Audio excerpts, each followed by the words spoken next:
problem with saying you're not going to do any demos when you're at Superbooth is that you keep on coming across really cool stuff. Behind me, we've got the Korg shed on wheels. Korg Berlin, that is, and they've made this Acoustic Solutions Phase5, I think it's called. Imagine it as a Rhodes, but instead of stimulating the tines with a hammer, you stimulate it with a magnetic field. So you can manipulate that magnetic field, you can increase resonances, you can send out pulses, loads of interesting stuff. It's just a demo unit at the minute, but here's Korg's demo.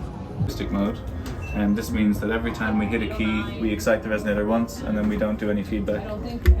So in this mode, every time I press a key, we're hitting the resonator, much like if I just did this with my finger, but just the magnetic version of that, I suppose, is all that's happening. And now the keys are mapped to the individual resonators? Yes, exactly, yeah. And we also have them mapped to MIDI notes, so we can send a sequence from this sequencer here to do exactly what I was doing with the keys, but just over MIDI.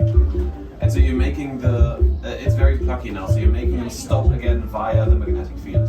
A little bit. We're also noise gating the signal to help us out a little bit in that regard. We're working on making the feedback snappier in stopping the resonator. But right now it's a bit of both, but most of the heavy lifting is being done in audio.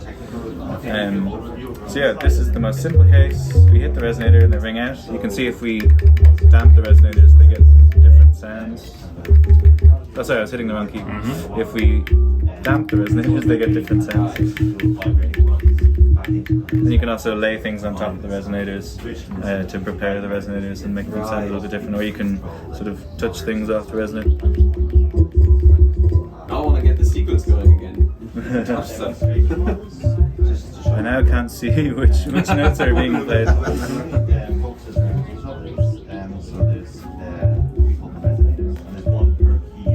That's a start anyway. A better musician could do a better job.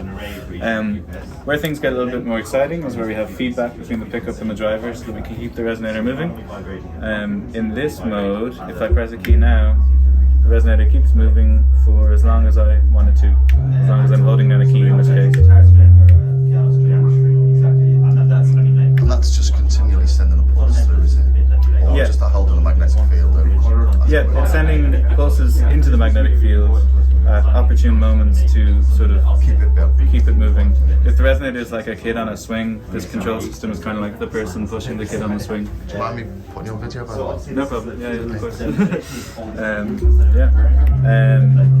So, yeah, in this mode, what we're really doing here is we're exciting, using this feedback loop, we're exciting the fundamental frequency, and we're also squashing all of the overtones, so that we don't really hear many overtones.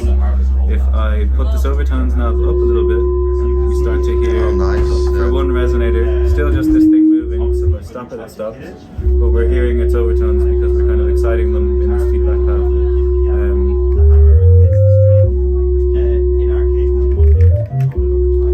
And then we can also modulate this feedback path such that the amount by which we're exciting the overtones is shifting over time in response to an LFO. So if we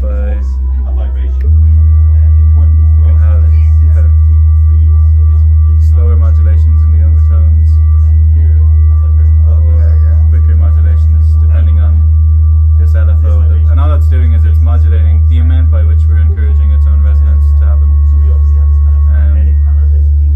So yeah, that's the basis of the instrument. I can also show you this re-trigger mode, which is where instead of having feedback between the pickup and the driver, we just keep throwing pulses at the resonator again and again at a rate that's determined by the rate of this knob. So in this mode, if we put the depth up, we should get a very slow kind of series of taps, and this is kind of like a very well-timed person was just like hitting the resonator with a little hammer. And we can also speed up these pulses until we start to kind of find the resonance in the resonator manually in a more simple way than this feedback loop. Play polyphonically? Yes and no. We can listen to the resonators all together in this prototype because they're of course independent. In this prototype, the feedback loop is only working on one note at a time. Purely a limitation of this box. An instrument with this technology could of course have polyphony, but for this box, this sort of sustain is choosing the note that I'm playing. So if I do this, it's not so polyphonic, but this is just a limitation of the prototype. Do you see the final instrument having buttons like this, or keys maybe, or you know, more like a sort of a Rhode style thing maybe? Or is that still up for grabs? If we make an instrument which is a key instrument, so you'll see these are patterned like piano keys. Yeah. If we were to make an instrument that had piano keys, we would probably make them more like piano keys. Yeah. This is this lives in prototype. Yeah, of world course, very of much course, so. yeah. Although we don't know for sure that the first instrument we make with this technology will be a piano key instrument. It may be controllable in some other way, but yeah, I think if we had a piano key control, we would make them better piano keys. It's an ingenious idea though, sort of pulsing it with a magnetic field rather than mechanical. Gives much more control.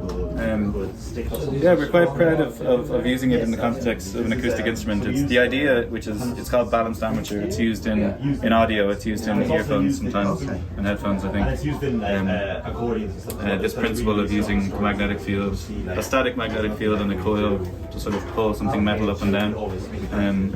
I don't think I'm aware of an instrument that uses that as a driving force, but could be wrong. I'm not sure how these little, what are they called again? You can use them on guitar. Ebo? Oh, I know what you mean. Ebos. Yes. Yeah. Ebos. I think they're somewhat similar to that, but Okay, I'm not yeah. 100% sure.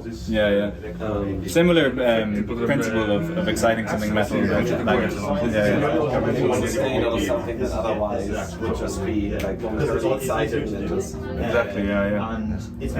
One last thing I'll show you before, I mean, you can all just play it and touch it, but if I play more of a fast sequence again, we can see how if we listen to the resonators straight off, it sounds quite wet and reverby, or it can sound a bit more punchy and instrumenty. And if you can hear these resonators ring out, we can kind of imagine how we could listen to all these resonators. We could listen to all these resonators and put in an arbitrary signal and use this kind of like an effects box, kind of like a plate reverb. So stimulate them with an audio. Yeah. Which is also something we're looking into, although we don't have a demonstration of it right now. But this kind of setup is pretty well suited to through kind of effects situations, not only sound generation instrument situations. So yeah, feel free to play it with or without a sequence, up to you. And also. So this is without the coin. And this is with. And then without. Yeah, really cool, isn't it? Thanks very much for the demo. Of course, yeah, no problem. Thank you so much for this.